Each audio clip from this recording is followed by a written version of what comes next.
Ok, nous voilà sur le logiciel de montage Adobe Premiere Pro.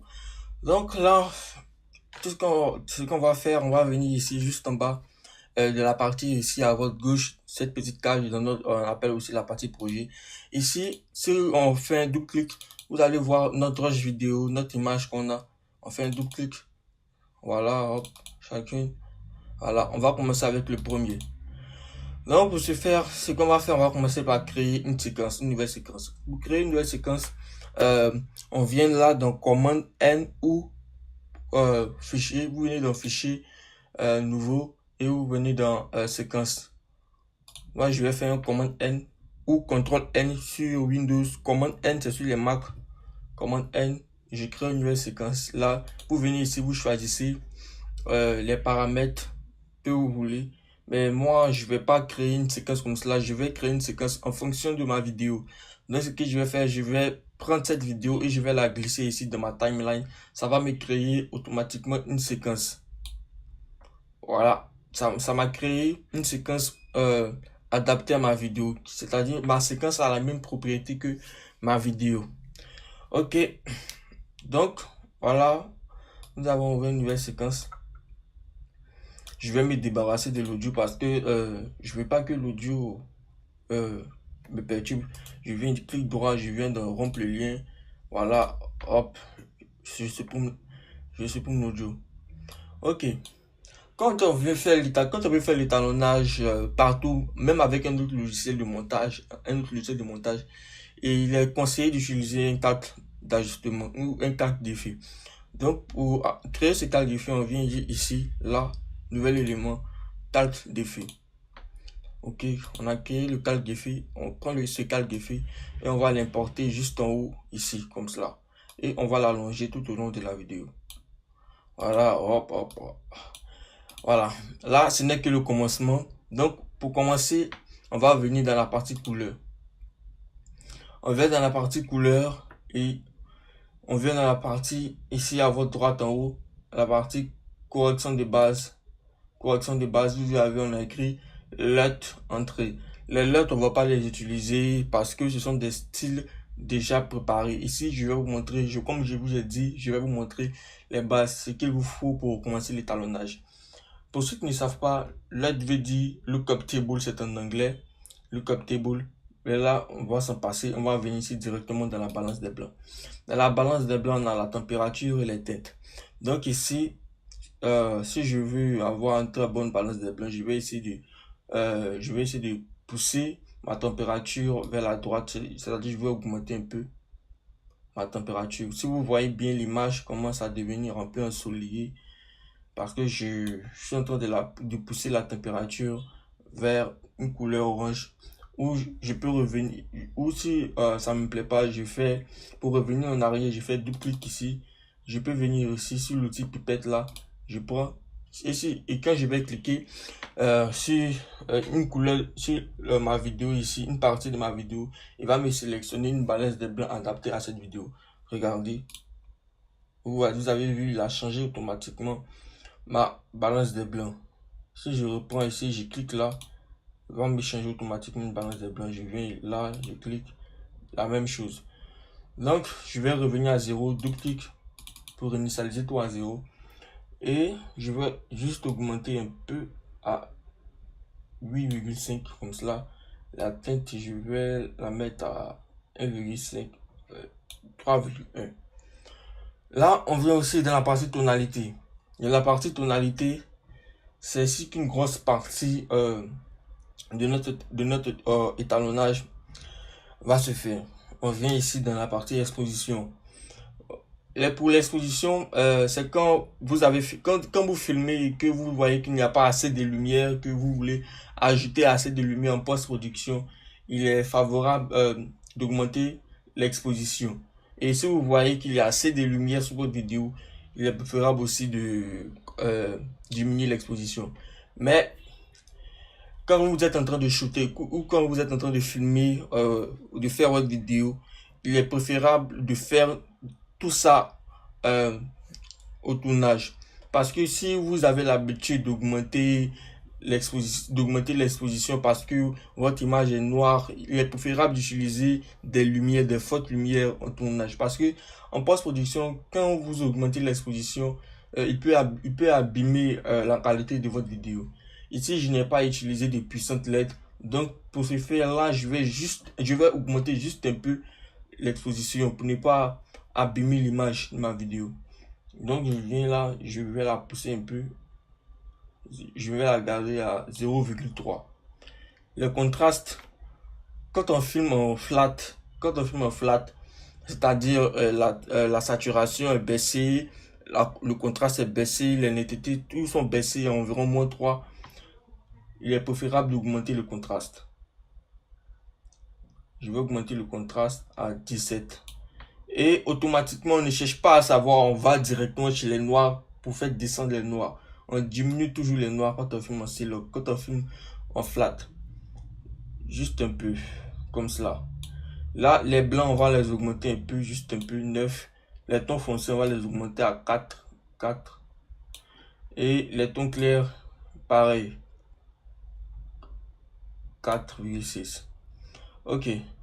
Ici, la saturation, dans la partie correction de base, j'aimerais que vous laissiez la partie saturation. Parce que c'est pas ici qu'on va augmenter la saturation.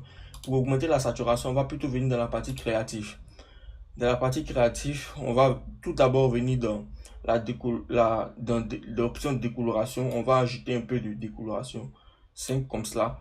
Et la partie look, on va laisser cette partie parce que ce n'est pas cette partie qui nous intéresse pour le moment.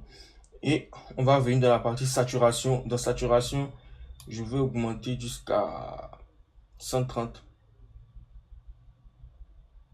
Comme cela. Là, j'ai augmenté la saturation de ma vidéo. Si vous voyez, quand vous voyez ma vidéo, vous voyez qu'il y a un léger changement.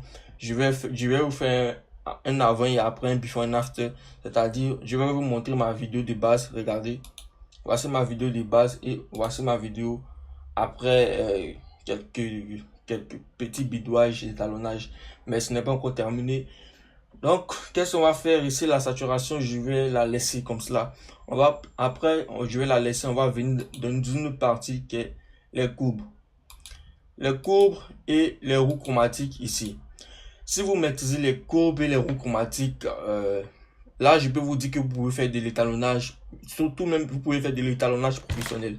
Parce que avec ces deux options, les courbes et les roues chromatiques, si vous maîtrisez ces deux options, vous pouvez faire n'importe quoi avec n'importe quel type de vidéo. Parce qu'avec ces deux outils, beaucoup de personnes que je connais les utilisent seulement pour faire de l'étalonnage. Et vous pouvez vous en passer du reste créatif correction.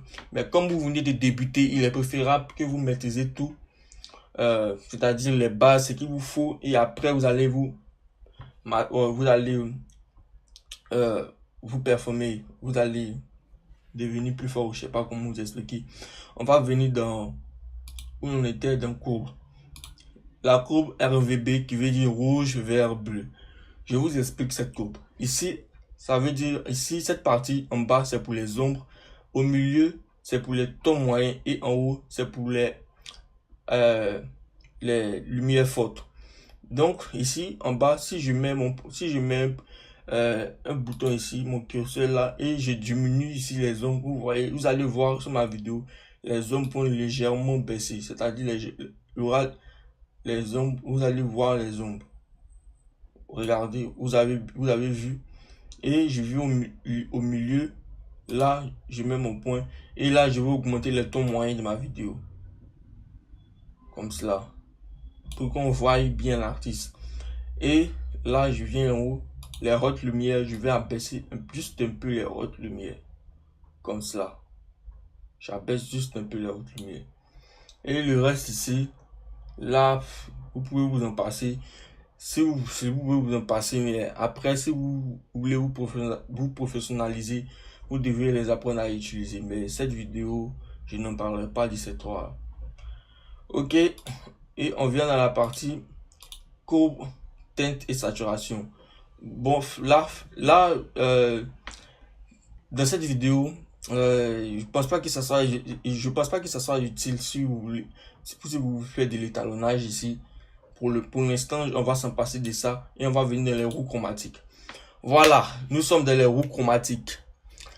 Les roues chromatiques, comme vous pouvez le voir ici, on a les tons foncés, les tons moyens et les tons clairs. Donc, les tons foncés et les tons moyens, on va complémenter ces deux. Quand je parle de complémenter, c'est-à-dire si je prends ce curseur et je la pousse en haut vers la gauche comme cela, je vais faire l'opposé de ce que j'ai fait au ton moyen. C'est-à-dire, au lieu de la pousser en haut vers la gauche, je vais la pousser en bas vers la droite. Regardez un peu ce qui va se passer. Et hop, voilà. Et les tons clairs, pour moi, ce que je fais d'habitude, je les augmente vers le haut. Juste un peu.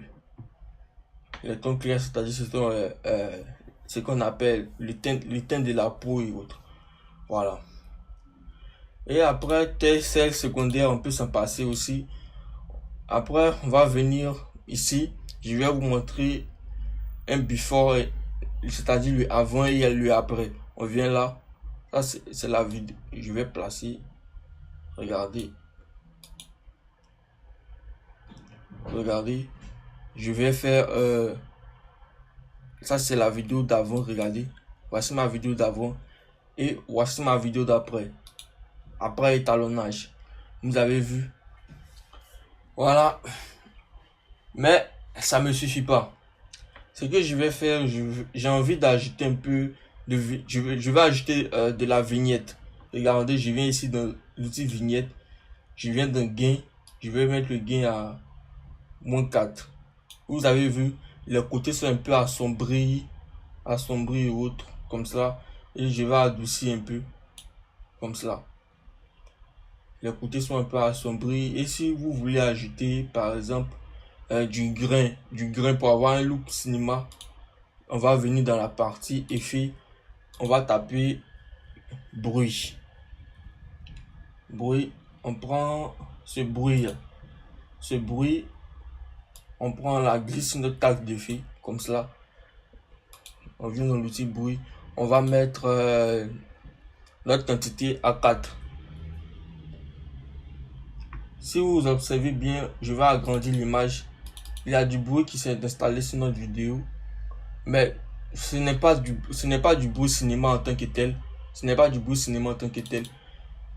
Donc pour avoir du bon bruit, c'est-à-dire du bruit, pour avoir un look cinéma, on va décocher ici, comme cela. Regardez maintenant. Là, maintenant, on a un bruit qui est proche du bruit cinéma. Voilà.